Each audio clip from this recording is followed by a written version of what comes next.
Coming up on this episode of the Roundtable, you can see why people start talking about Caesarism when you have these kinds of conversations, because it's the kind of gridlock that you just have this fantasy or hope that some, member of the tribe of the lion or the eagle is going to sweep through, clear the decks, set us back on a new footing.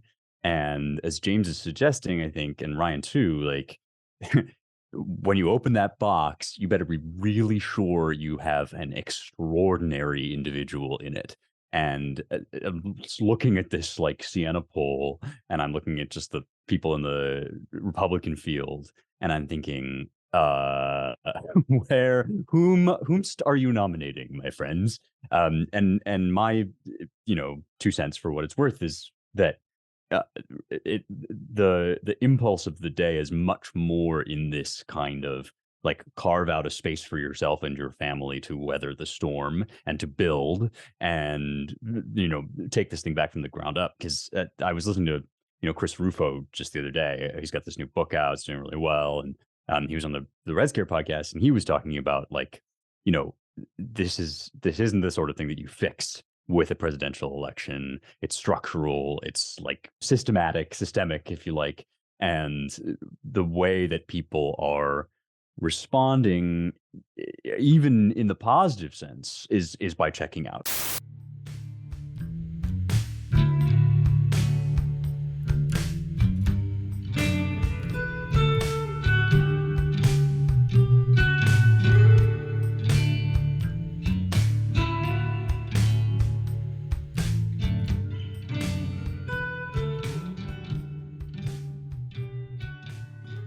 Hello, and welcome once again to the Roundtable, your weekly publishers and editors podcast here at the American Mind. I'm your host, Spencer Clavin, features editor of the American Mind and associate editor of the Claremont Review of Books. And it's a full house today.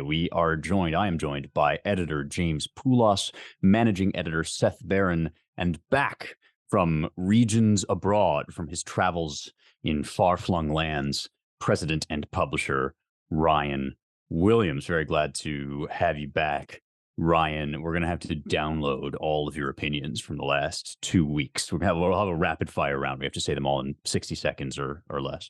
Yeah, I've been cultivating my mid-Atlantic accent from Maine and Cape Cod. It's terrible, I know, but Jeez. I have to all listen. Right. You know what? Actually, you're kicked Buckley. back off the pod. You were sorry. A quick plug, actually. If anyone wants like peak mid-Atlantic boarding school Buckley accent, the Miles Gone By biography, well, not biography, it's like a collection of his essays. If you get the hardcover, now I'm dating myself. There's a CD in the back with him reading excerpts. And the best one ever is Buckley got finished with finals at Yale.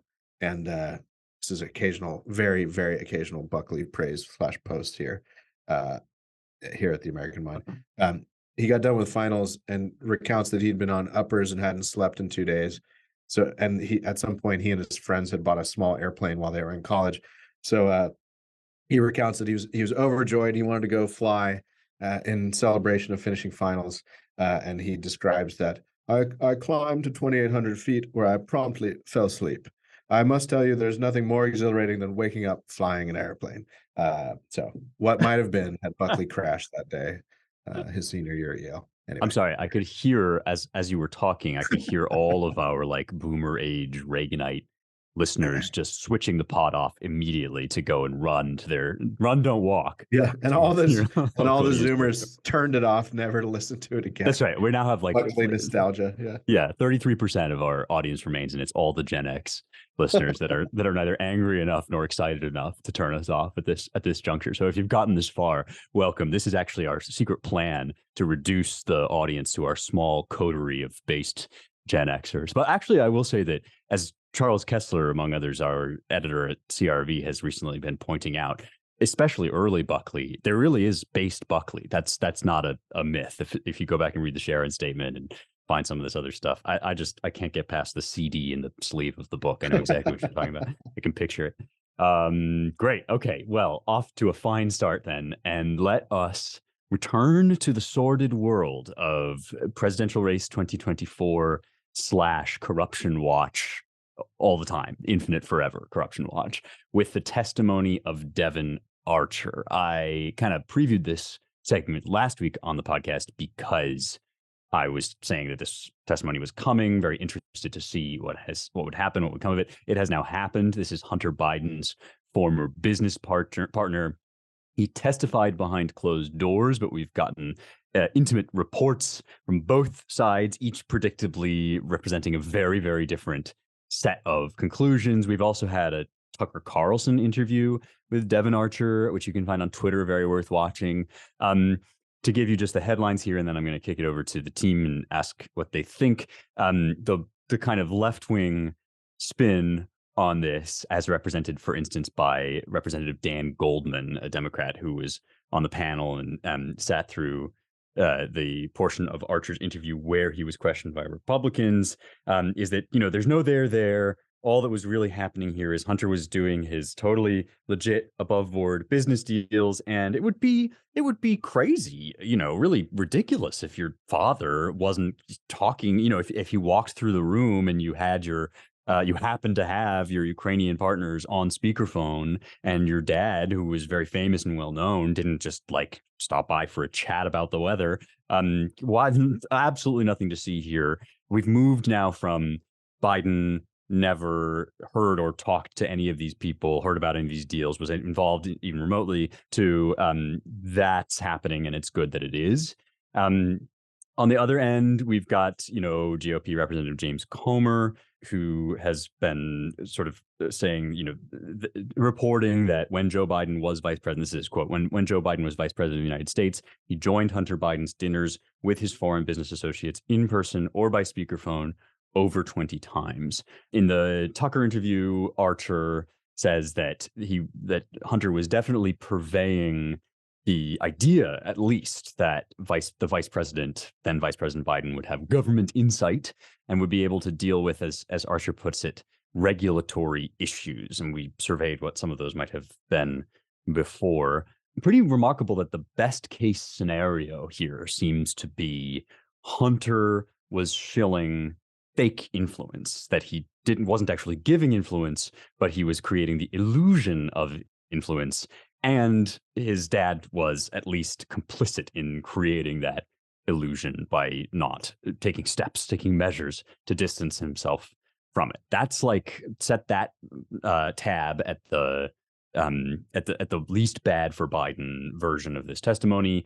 And then who knows how far we can go in the other direction. The jury is still out, but I will ask the guys, the perennial question is what does any of this matter? Will it lead to an impeachment? And if so, will that matter? What do you make of this new testimony? What do you think it adds to our already sort of bleak view of this part of the Biden's life? Well, if I could just say that as someone who, when I'm in New York, is represented by Dan Goldman, and I actually had the misfortune of having to vote for him in the Democratic primary because one of his opponents was even worse. He's amazing, and I welcome his appearance on the national stage as just the most craven, toady, bootlicking, add him up. I need you to tell us how you really feel, Seth. Oh, sure. My favorite thing he said was I saw a clip of him on one of those, the weekend shows, sort of breaking down the timeline. And he's like, look, here's what happened. In 2015, Beau Biden got sick and died. And at that point, he and Hunter and Joe became very close and really turned to each other for support. And, I guess he went on and explained how from that moment on, they were really, and I guess maybe that explains why Hunter Biden became a degenerate crack addict and whoremonger and the rest of it. It seemed so weird that this guy who's incredibly rich, I mean, he's a Levi Strauss heir, Goldman, that he sees his role is just to be this dogged, I mean, I guess he got his name during the Trump impeachment as one of the lawyers, and then was elected to Congress representing Lower Manhattan and Brooklyn. And now he's just the most fierce and fervid defender of the integrity of the Biden family. It's just so weird. Like, what is this member of the elite? Why does he embrace this role?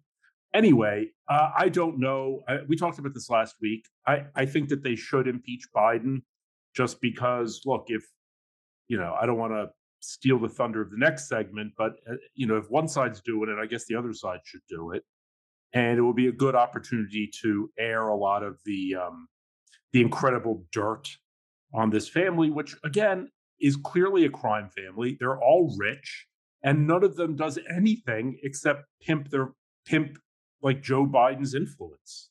They have no other product. So I think that they should go for it, impeach him. Let's do it. Well, you asked Spencer whether any of this matters, and whether, it should lead to impeachment. I would say I'll dissent from Brother Barron maybe and say, although agreeing with him implicitly on the first question, yes, it matters. I mean, it's another data point in the descent of our corrupt republic oligarchy, timarchy, to bring an old word from Plato's Republic out. It's to be really distinguished from a kenarchy, which many people after the Barbie movie are hoping for. Tim is not. Yeah. No, that's right. Not anarchy. No, timarchy is ruled by love of wealth, more or less, translated. Slightly different than an oligarchy, which is the few ruling not just for wealth, but to keep control of power and honor. Oh no, Ryan, I'm so sorry. I have to be the annoying classicist. Yes, please. Like the worst. So a timarchy is the love of honor. Oh, I'm sorry. The love of public honors. Okay. Yeah. That's right. No, of course. Yeah. Yeah. Thanks I for suck. Or so. No, you don't suck. I should be correct. Error has no friends, especially on this podcast. Spencer. There you go. All right. Yes, the love of honor. So no, we're not a timarchy. If we loved honor, we'd be in a much better place than we have are only now. Yeah, I sure wish. That's like the middle. That's like Sparta is supposed to be, I think, a timarchy in the Republic. But the love of wealth is the plutocracy, right? The plutarchy, right, or whatever. Yeah. Yes, thank you. Yeah. Second Gilded Age and all that. Maybe we're in it. Although at least the Gilded Age plutocrats did great. Well, I don't want to call them plutocrats. It's actually a slander on some of them. They were great industrialists, and a lot of them endowed wonderful things, including beautiful things around the country, architecture, libraries, etc. Our oligarchs don't seem to be doing that. Anyway, I'm off topic, but I don't know. An impeachment is probably a waste of time. I mean, uncovering and investigating a lot of this stuff can be done without the impeachment, and that's probably a better use of Congress's time. The problem with an impeachment, as we saw, if you put yourself on the other side, you see the problem with an impeachment in the Trump situation. Our colleague Charles Kessler has pointed out that only Trump could use 2 impeachments to say that he's the most acquitted president ever. But neither the impeachment won't go anywhere. The Senate won't convict. So I think it has the danger of just looking more like a partisan witch hunt to like normal Americans who don't pay much attention. Whereas just congressional investigations without the bigger circus of the impeachment might do a little more damage. I don't know. I guess I'm on the fence rather than just saying no, an impeachment shouldn't happen. But it's pretty extraordinary. It's the question, one question for us to contemplate: what's the bigger crime family, the Clintons or the Bidens? By sheer quantity, and it would happen by default because there are more Bidens. It's the Bidens. They have a bigger family. I mean, Comer's investigation. If anyone hasn't listened to a couple of the Ted Cruz verdict podcasts on this, there's a 2-parter with Comer right when all this happened. They interviewed him after the hearing. Comer says that there are 20 shell companies associated with the Bidens. Of course, none of them directly linked to Joe, but associated with Hunter or Joe's brother Jim, who's actually under investigation and actually is being, I think, sued in a number of states, more than one state, over defrauding fellow investors, et cetera. 20 shell companies, and at Comer's last count, 9 Biden family members receiving money either through cutouts or directly from Romania or Chinese sources. So it's more audacious than the Clintons, although the Clintons ultimately probably raked in more money they had the good sense to set up a fake foundation, the Clinton Global Initiative, to launder all that much more above board than Hunter's scheme. And then also, I'm just repeating some of the talking points from that podcast, but they're interesting and worth repeating. And Comer finally said, it's sort of in agreement with Cruz and the host of the verdict. Cruz's, I think, a staffer or a friend, I forget his name, but is that we wouldn't have known about it. They would have gotten, and the damn kids, they would have gotten away with it too if it weren't for the damn kids leaving their laptops at the. But yeah, if Hunter hadn't left his laptop, in somewhat drug-addled state of lapse at this computer repair shop, all this probably would have stayed firmly and calmly and unrippled under the rug.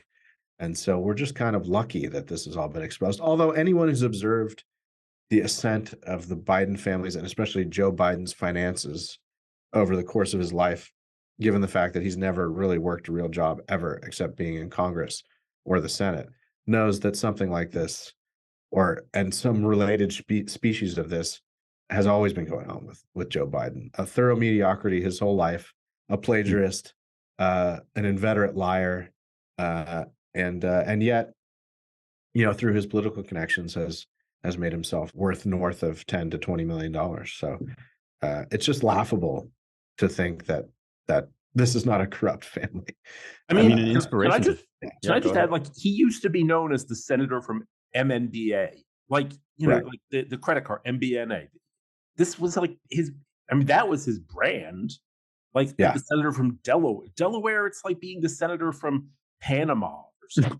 It's like it's the most corrupt state in the country. Yeah. An inspiration to fail sons everywhere is Hunter Biden giving hope to the untalented children of equally untalented but wealthy and influential politicos. So, okay, this is good. We've got Seth says make him pay. Ryan says you maybe avoid the appearance, maybe avoid feeding into the already kind of general apathy of the American public and exhaustion. It does seem, between this segment and the one we're about to do on Trump's indictment, that the kind of facade of justice has grown so politicized that it's hard to really make anything stick.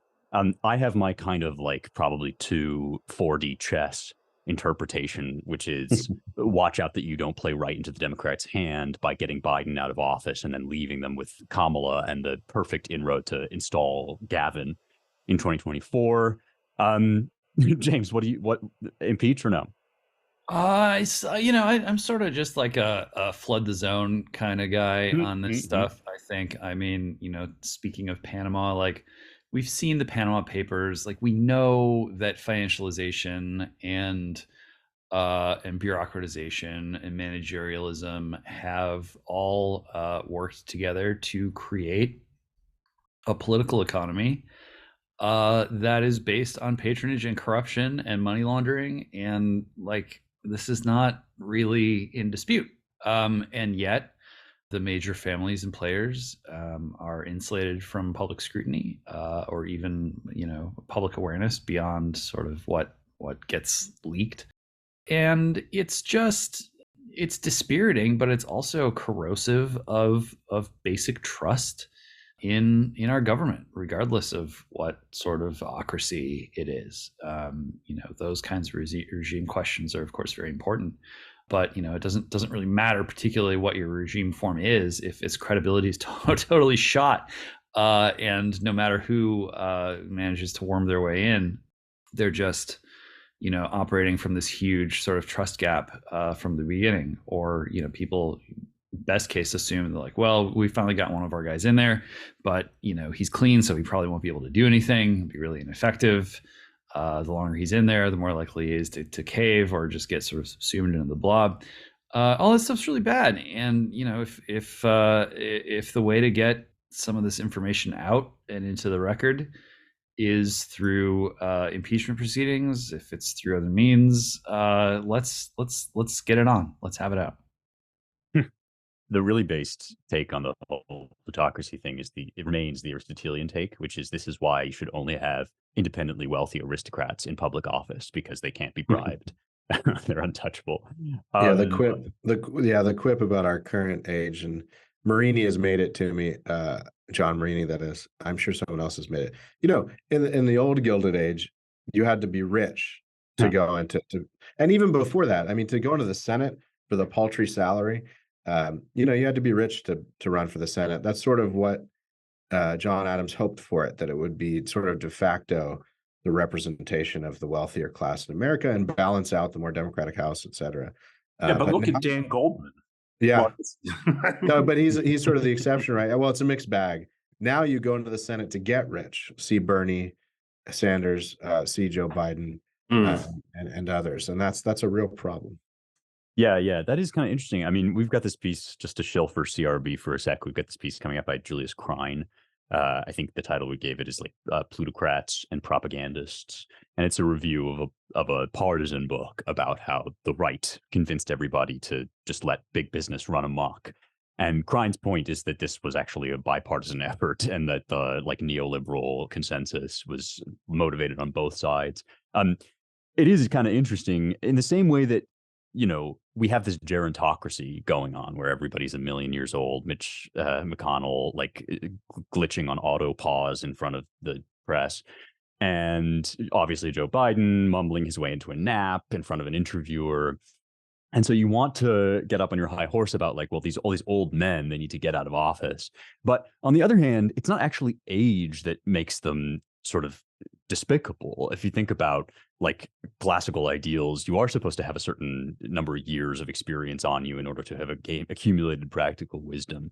It's the combination. I mean, the senility is one thing, but it's the combination of age and years and youth in sort of mentality, just the total inexperience and brain deadness. And similarly, it's not necessarily that wealthy people are inherently bad or unable to govern justly. It's sort of what Ryan is saying. It's the association of politics with honors and with wealth that leads people into it for the wrong reasons. And then you have this other kind of separate plutocracy of all these tech magnates, good, bad, and in between, the Elon Musks and the Mark Zuckerbergs of the world, who are wielding unimaginable power and influence, but who have to go outside of political channels in order to do it, because why would they enter into politics when everything they want to get done is best done through private industry?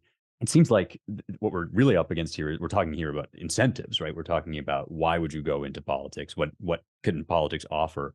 And does the system actually deliver for people with noble aspirations?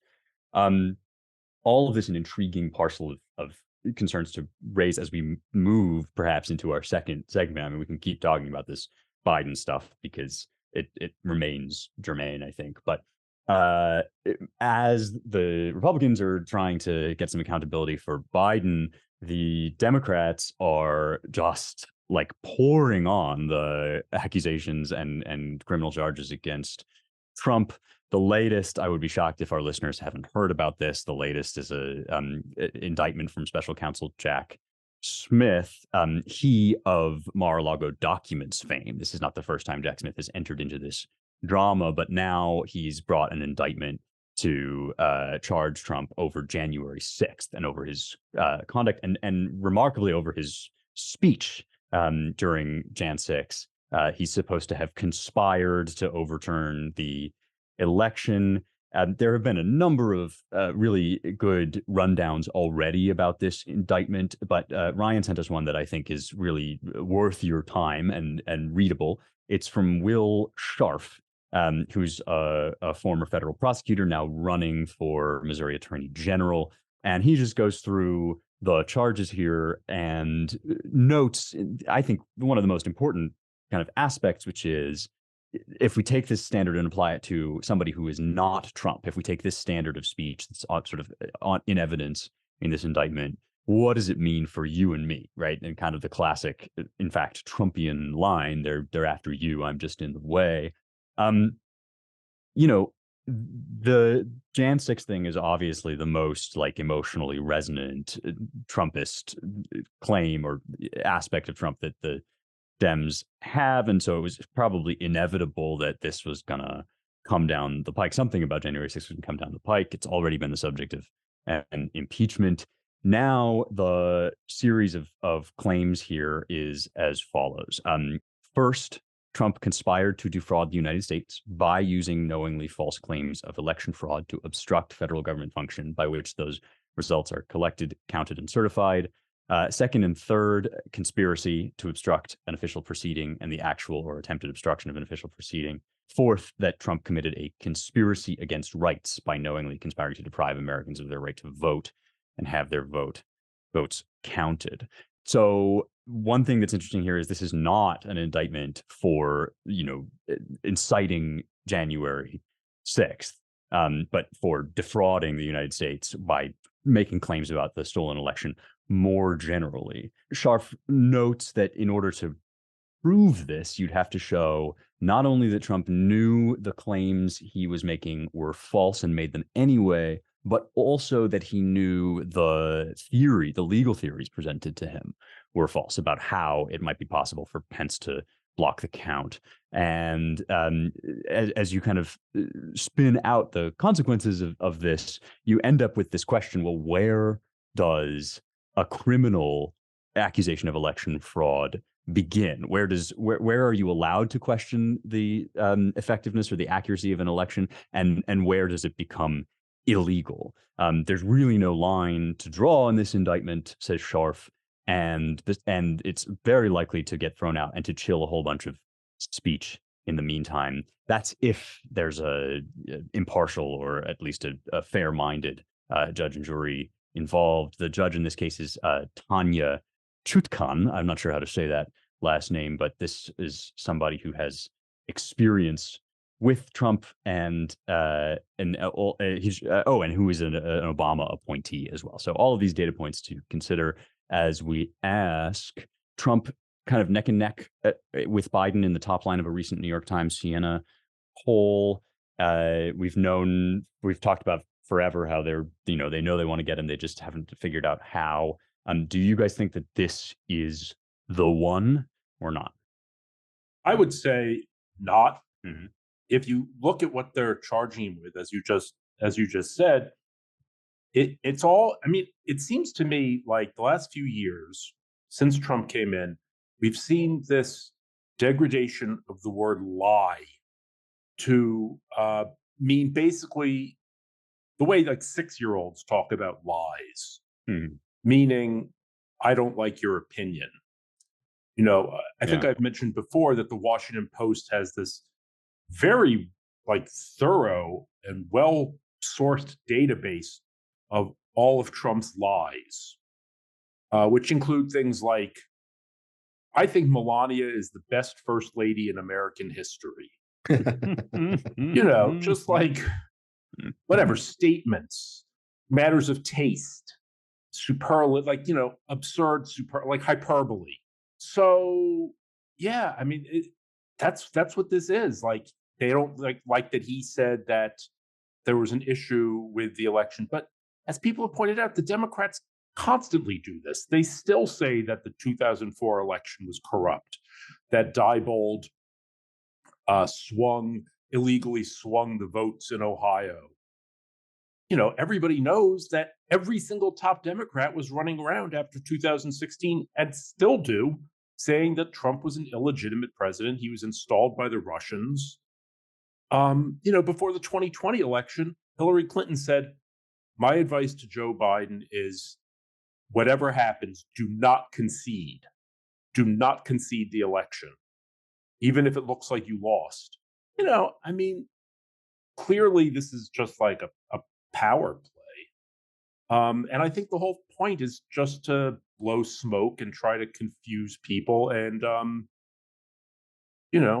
essentially rig the election by having a lot of expensive and time-consuming trials going on during it. Yeah, it's no one should really regard it as a legal proceeding. I find it somewhat laughable. Not laughable, but disappointing to say the least. I saw as a data point for this, Tim Scott was tweeting something like, it's clear from this indictment that we have a two-tier justice system. This is bad. I have plenty of criticisms of Trump, but this is just sort of illegitimate, and it's bad, dirty pool, basically, is what Tim Scott tweeted. And Stephen Hayes quote tweeted him. And Stephen Hayes, of course, one of the old school and arch never Trumpers, edited the Weekly Standard, then went on to found the Dispatch with Jonah Goldberg. So Steve, has always disliked Trump. But I wanted to think sort of deep down at a certain point, even Hayes would have to admit that this is taking us down a very bad path. But his quote tweet of Tim Scott was like, Tim Scott's great, couldn't meet a nicer guy. He really, in many ways, should be the role model for a modern Republican, but this is just outrageous and he should know better, and this is shameful. The implication, Hayes didn't elaborate, but the implication being, this is all in the up and up. I mean, basically echoing David French's New York Times piece. Forgive me, listeners, for talking about either of these folks, but it proves, just what we're dealing with on a certain segment of the right. And French's thing was, this is good. Trump will finally have his day in court. And behind both their comments and writing is that this is somehow about justice and process from the other side, from a guy like Jack Smith, who has a history of bringing tendentious, politically motivated stuff in the midst of an election, basically what is an election year, and we're not there yet, but the timing of it is suspect. Will Scharf brought that up too, as I know Spencer didn't want to bring up every single point that Scharf did. But the timing is highly suspect and very regime destabilizing. But the notion that someone like Hayes or French, it's just well beyond disagreeing over Trump's character, honestly, or whatever. And to be willfully blind to this kind of regime corruption just is baffling to many of us. And we're watching, to quote an old thing from Scott Adams back in 2016, which we've brought up before, we're watching a series of different movies, both on the right and the left, I think, and then a series of two different macro movies, if you'll forgive the strained continuation of this on right and left, broadly speaking. And so my main worry is that and you wonder about the intent behind a lot of this, because to a lot of us, this seems like if they really go through with this, and the judge that they've assigned is one of the only judges who's exceeded the sentencing requirements of January 6th defendants, is an Obama appointee. The jury pool in DC is going to be hostile as hell to Trump, to say the least, just as they've been hostile as hell uniformly against any of the January 6th folks.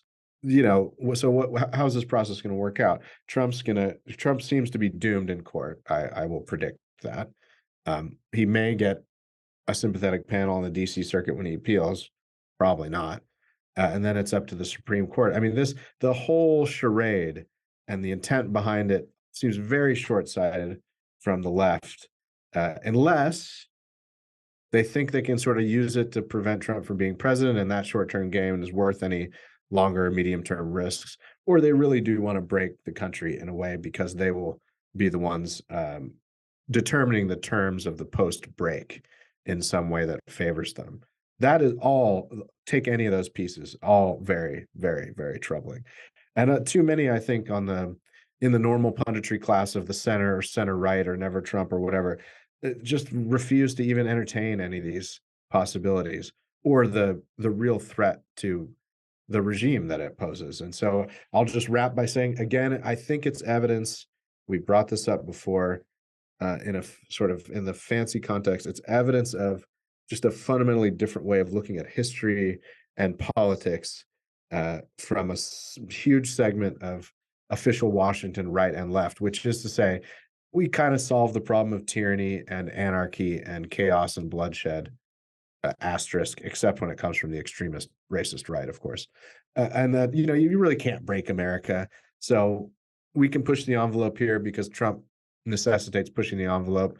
But really, I mean, all of you who are talking about a real slide into regime decay and collapse are just crazy conspiracists or irresponsible. It's irresponsibility all the way down, it seems to me. Yeah, is this the one? Probably not.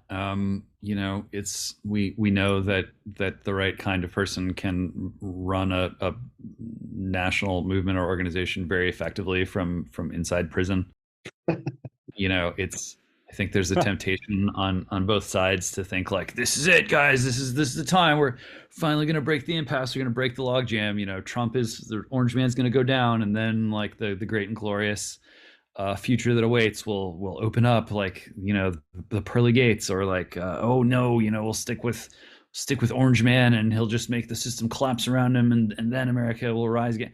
We can go around the block on this thing for a very long time. You look at a place like Pakistan, as Barack Obama likes to say, and you know, I mean, this is just, it's prime ministers come in, they're in, they're out, they're in trouble, they're getting other people in trouble, they're driving millions of folks out into the streets. There's no reason why we can't do that too, and there are certain incentives to do that too. You know.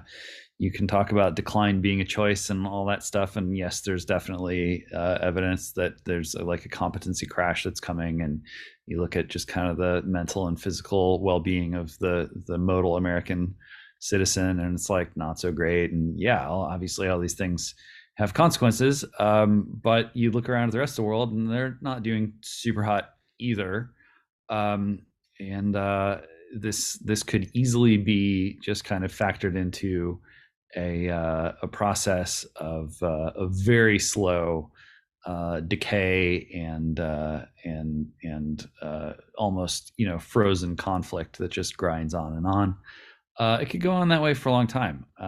You look at the war in Ukraine, and it's kind of settled into this attrition warfare that kind of rewards both parties in a certain respect. It seems to be, certainly this could not last forever. Well, no, not forever. But forever's a very long time, and there's lots of wiggle room in there for kind of reifying a conflict that seems to be apocalyptic, but is always just kind of a step away from true apocalypse. So I don't think that this is over by a long shot. I think that there are many twists and turns ahead, and partly it's hard to be sure because, you know, the inner workings of these machines are kept firmly out of the public eye, but partly because there's still plenty of incentives for people on either side to just continue to find new ways to drag this out. You know, my example that I've been thinking a lot about recently is Westworld. It was originally a film by Michael Crichton, his directorial debut. Then it was spun off into a TV series, and the TV series had a spin-off, and then there was a sort of another sequel after that, all of which were initially greeted quite favorably, you know, big splash. And then over the period of a couple of years, you know, audiences soured on them, the writing wasn't as good, and they were canceled until recently, 2016. Westworld comes back, huge fanfare, gigantic production budget, really zeitgeisty. They did 4 seasons, got progressively worse, just like the first time around. And once again, audiences are like, I'm sort of sick of this, canceled. Vox populi, the people have spoken. They're bored with the thing that was like the flashy, shiny object just a few years ago. That is a very natural inclination among large numbers of people. And yet, in our political situation, that kind of option is very hard to come by. Americans are spectators in a great many respects, kind of playing this game from home. Yet it can't be canceled, even if the scripts get tired and the writers get worse and the production values decrease. This isn't as simple as a TV show where viewers can content themselves that if the quality degrades, eventually they'll just close up shop. That's not how it works in the real world. Much longer and more painful timeline. So not the end, not the big one, and no big one on the horizon for me, I don't think. It leads me to one quick thought, Spencer and everybody, which is perhaps we're being a little unfair to leading actors on either side, because from James's description, I think there's a lot of merit to it.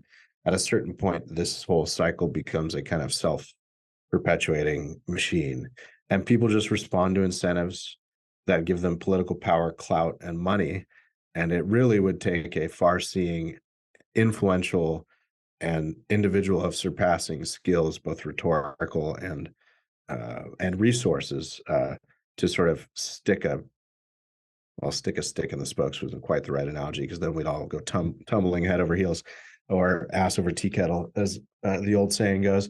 Or but maybe you can't really break this without some either great man of history or some external event that shocks the system. So I think it's not unfair to say that we all have had at certain points a certain sense of not inevitability, but just we're all being carried along for this ride, and sometimes that's what happens when you have very large democracies and republics. And it's not to exonerate any of the players, and I don't mean to retract any of my criticisms that I laid down, but to get a handle on all of this and then to divert the course of this freight train is very difficult. And at some point, you just have to pray. Yeah, I mean, you can see as I'm listening to you guys talk, I'm thinking, and if this was true in our last segment too, I'm thinking like you can see why people start talking about Caesarism when you have these kinds of conversations, because it's the kind of gridlock that you just have this fantasy or hope that some member of the tribe of the lion or the eagle is going to sweep through, clear the decks, set us back on a new footing. And as James is suggesting, I think, and Ryan too, like when you open that box, you better be really sure you have an extraordinary individual in it. And I'm just looking at this like Siena poll, and I'm looking at just the people in the Republican field, and I'm thinking, Yeah.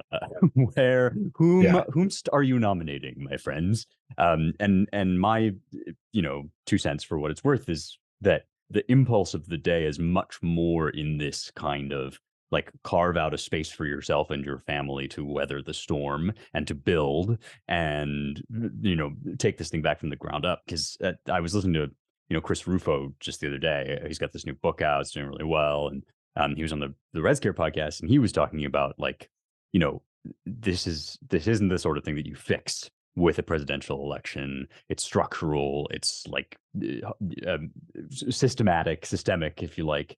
And the way that people are responding, even in the positive sense, is by checking out. Like you have the total, I forget if it's like zaibatsu or what you call it when you lie on the floor and just don't do anything in China. But there's that response, which I think both of these topics can kind of stimulate, where you're like, well, if they impeach, if they don't impeach, whatever, how should any of it matter when the corruption is so extreme, so obvious, and so ongoing? But then I think there's kind of a salutary response, which is, well, you fight your fight at the national stage, but you also recognize that you really are not going to be saved by a public figure, by some grand white knight riding in on a surge of history. Like that does not seem to be the order of the day. The order of the day is like dig in your heels, recover agency, seek involvement in your community, like find a family, build a family, and like stake your claim there.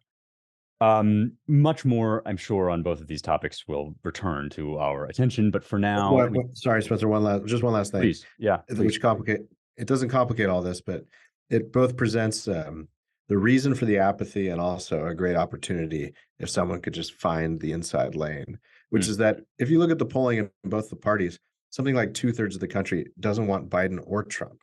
That would seem to present an opportunity, but in our sort of first past the post two-party system, it's very difficult to ride into the rescue from a third position. And that's I don't know what the structural solution to that would be, or if I'd even recommend it if it was offered, but maybe that's something we should think about too. Mm-hmm. Yeah, well, and if some of our more black belt colleagues are correct, like that may have to be something like that may have to be the approach, only because the Republican Party may be like maneuvering its way into unelectability, but or being maneuvered into unelectability. But that's a conversation for another day. We'll cross that bridge when we get to it. Speaking of bridges, we will be crossing when we get to it. We wanted to talk briefly about climate lockdowns. This is one of those things that you just sort of feel rumbling on the feed before you like see it actually happening, and it's starting. Forgive me, it's starting to heat up in this domain. It's been very hot. I don't know if you've noticed. This has been a hot summer, and naturally, a very normal response from a sane person to a hot July is to predict apocalypse and blame your political opponents. That's where we're at in the discourse. Hillary Clinton retweeted this Cap Action post about how it's the hottest July on record, with the caption, "Hot enough for you? Thank a mega Republican, or better yet, vote them out of office." This was also the implication of the original post, is that the climate crisis is a result of Republican policies. My favorite part of this is in Forbes. July 4th was Earth's hottest day in over 100,000 years. People have been making fun of this before, but we've been taking measurements for, I think, just over 40 years, maybe, and even the like articles that make this claim just breeze over it without any sort of substantiating evidence, because there is none. But look, I'm not here to tell you that there's no such thing as the temperature isn't changing. I am here though to ask you guys about, how soon do you think they're going to make this play?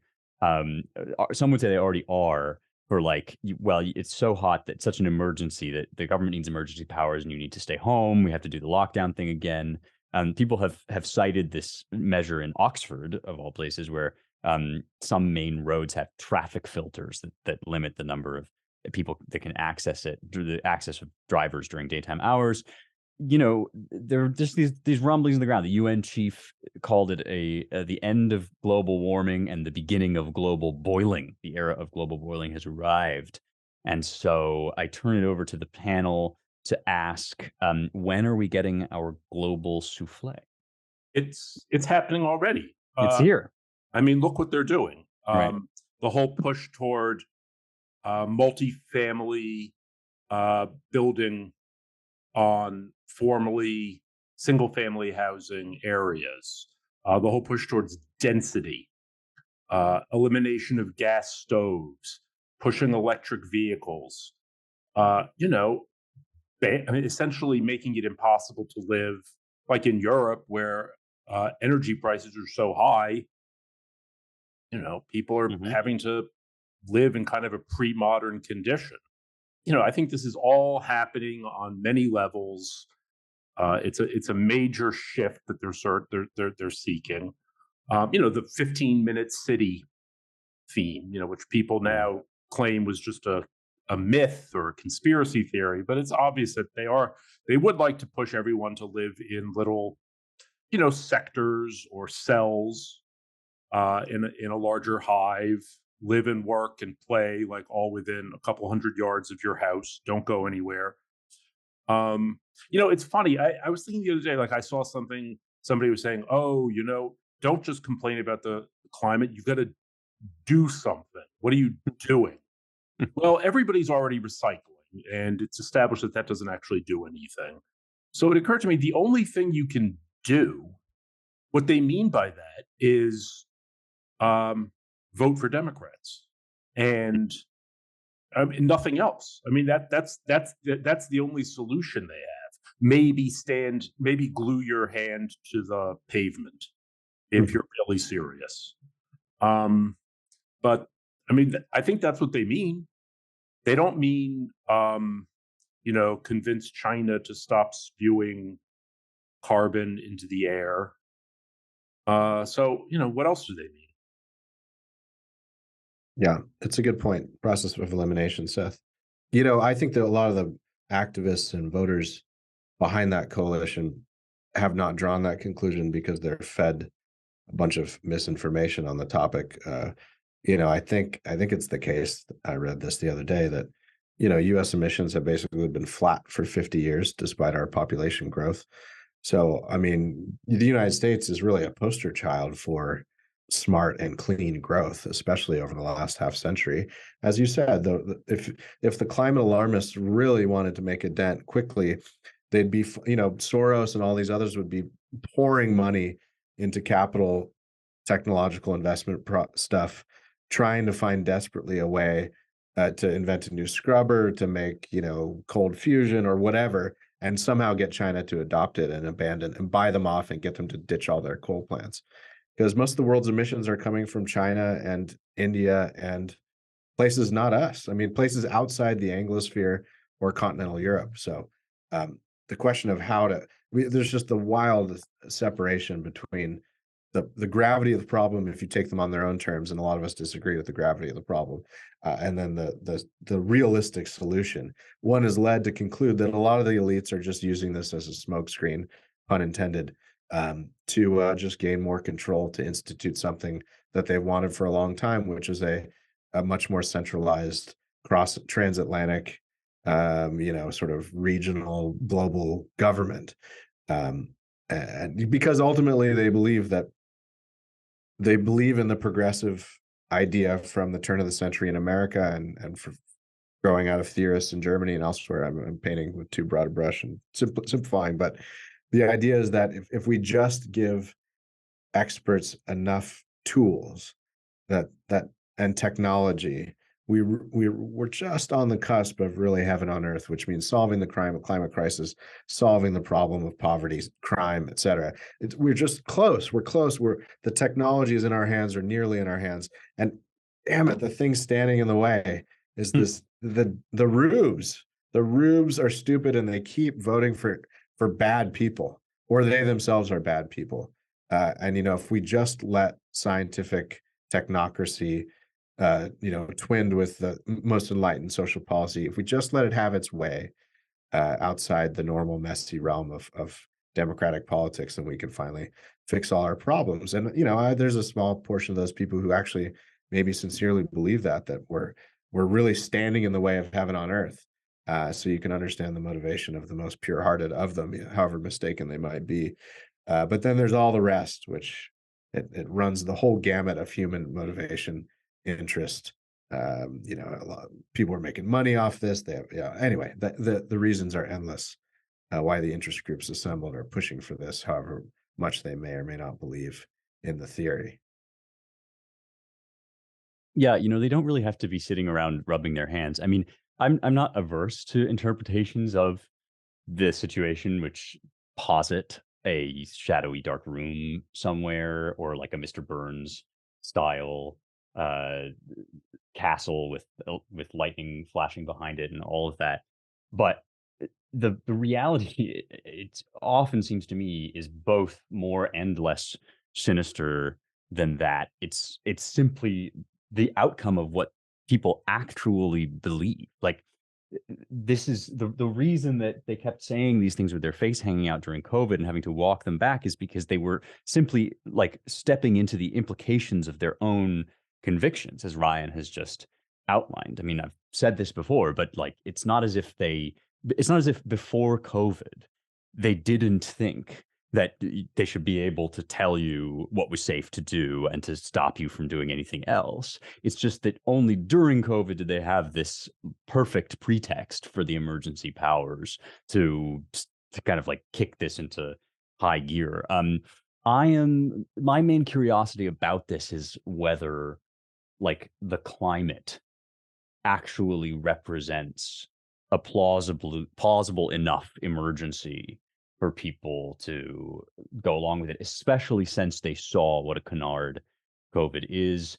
Hope springs eternal that this won't carry quite as much weight, or at least won't be frightening enough to kind of fence sitters to actually merit this like global shutdown. But then, as Seth points out, there's a kind of frog in the pot option where this stuff is just already happening and it just goes so incrementally that we don't even notice until it's over. I am going to bring us to a close now, unless anybody has any other doom and gloom predictions to make about the coming COVID lockdowns, and invite you all once again to read the damn site. And I'm going to give our publisher and president first cut here, since he's been out. Ryan, you have your pick of the last 2-3 weeks of pieces to recommend to our listeners from AmericanMind.org. The last 2 or 3 weeks, You're very generous, sponsor. I lay before you a wealth of options. I'll plug a friend, and it's a very recent piece. And I like it because it speaks to one of my themes or a bit of one of my themes from the earlier in the podcast, which is Statism and the New Right by David Azarad. Oh, yeah. And the subtitle is Even the Strongest Held Principles About Big Government Will Not Dissolve It. And this normally, this grew out of Jonah Goldberg critiquing the New Right and singling out David in particular for a piece he wrote in the American Conservative, maybe a couple years ago, actually. And it's a nice. David was wondering whether he should take the time, because a lot of people have stopped paying attention to Jonah Goldberg outside the sort of legacy audiences that like National Review and have followed Jonah over the years. Certainly, we encounter a lot of folks in our fellowship programs, especially who are under 30, who would never be caught dead reading Jonah Goldberg. Think he's just sort of they would mock him as a boomer, even though Jonah is solidly Gen X. But so David was on the fence. Should I really waste my time fighting with Jonah? My point to him was it would be good to write it because Jonah's critique recently exhibited in this the latest, which is like the 10th Freedom Conservative print statement of principles. There are all these sort of very generic attacks on Trumpism and populism or new rightism or whatever from the establishment right, along the lines of, I still hold all these principles. Why have the new people abandoned them? Can't we just get back to free markets and limited government and live on in prosperity?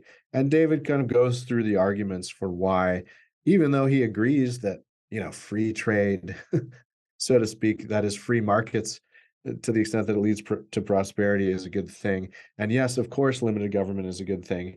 But his point is, look, saying these mantras and then building political coalitions on them, and then exercising governmental power over the last few decades has resulted in more or less the uninterrupted advance of leftism, its capture of institutions, etc. So David sort of ends his piece with a modest proposal, which is, perhaps intellectual humility at least would cause us to revisit some of our priors.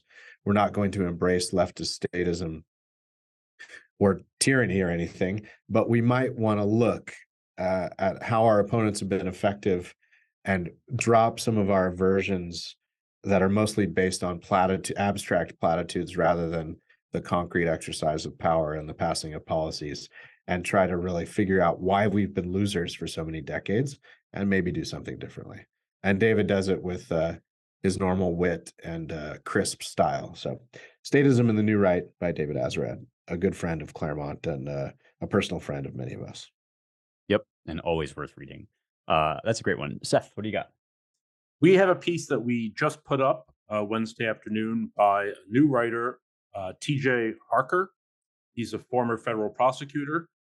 The piece is called Show Trial American Style. And he goes through the recent indictments from Jack Smith. It really, shows how empty they are and explains why this is just the setup for a completely inane series of show trials in the grand tradition of Lavrenti Beria. It's a good piece. Show Trials American Style. That's the kind of up to the minute commentary you come to American Mind for on the day of when we discuss this on the pod. You will also get it on the site. James, what do you got?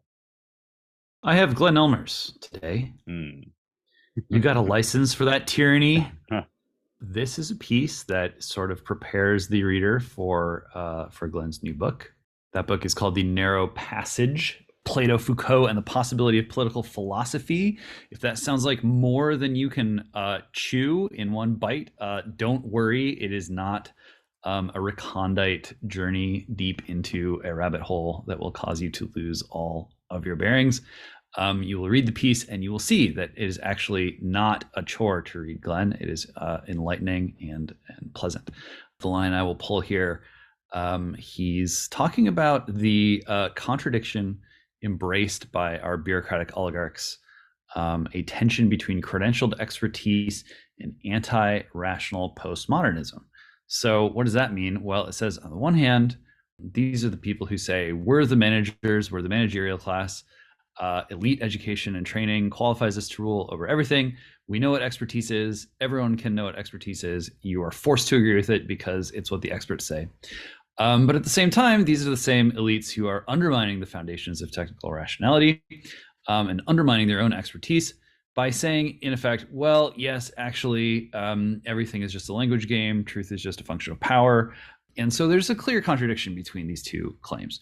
And Glenn's contention is that this cannot last, cannot survive. The way for us to crack the hegemony here is by recognizing how to avoid those two errors, rather than trying to fuse them together into a new form of tyranny that can last forever. So check it out. You got a license for that tyranny, Glenn Elmers. Yes, and I'm going to sneak in another CRB plug here, which is for Glenn's upcoming essay in the new issue of CRB, which we are proofreading now. So it will be in your mailbox soon if you're a subscriber. If you're not, you will have to claw your way into the good graces of some virtuous subscriber. But you don't have to do that. You can just go to ClaremontReviewBooks.com and subscribe.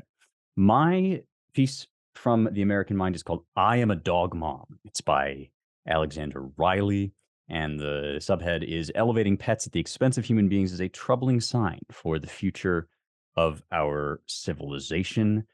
I love a good pet more than most people. I had a dog that I was deeply attached to growing up.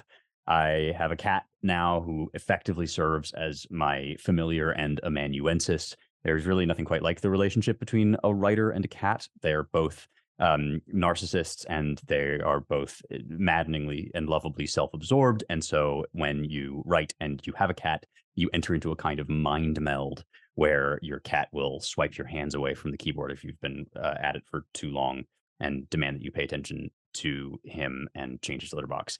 I am sort of digressing, but only a little bit, just to establish my pet lover bona fides when I say that Alex is absolutely right that there is a troublesome and telling trend of elevating pets, not just to the status of children, but to the status of superior humans, preferring them to human beings, preferring their company to human company. And Alexander Riley writes, when people like de Klerk, whom he's just quoted, say they prefer dogs to people, they are saying that they prefer interacting with beings who are completely emotionally dependent on them. They are saying it's too difficult for them to participate in the complicated game of interacting with equals. Much as I love cats and dogs, they never demand really that you that you perform serious acts of introspection, that you ask for forgiveness, or that you change. And I suspect that some kind of rejection of the burden and the responsibility, but also the right and the blessing of being human is at stake here in this whole debate, much as it is at stake also in the trans debate and a number of other issues currently roiling our politics. So I am a dog mom. I've talked before about the lean in the girl boss to wine aunt pipeline. I suspect there is also a a dog mom to spinster pipeline at work as well. So with that, we remind you once again to read the damn site, and we thank you very much for joining us this week. If you want to learn more about our podcasts, you can go to AmericanMind.org, you can go to ClaremontReviewBooks.com, and you can also check out our DC-based Center for the American Way of Life at dc.claremont.org. We're sincerely grateful for all of our listeners, not just the secret Gen X coterie that have been listening since the beginning of this podcast, but to every one of you, whatever your age and however you found us. So please, if you do like the show, let other people know about it. It's really just pretty simple to subscribe and drop a 5-star review, share it if you don't mind. We would be eternally grateful. And we would also welcome your donations at claremont.org/donate. That's how we keep this shop running. And we will happily shout you out if you ask in the notes, or we'll leave you anonymous if you ask for that. Thanks to our production crew, Jake Gannon and Logan Zappieri. And thanks to you all for listening. We will see you next time.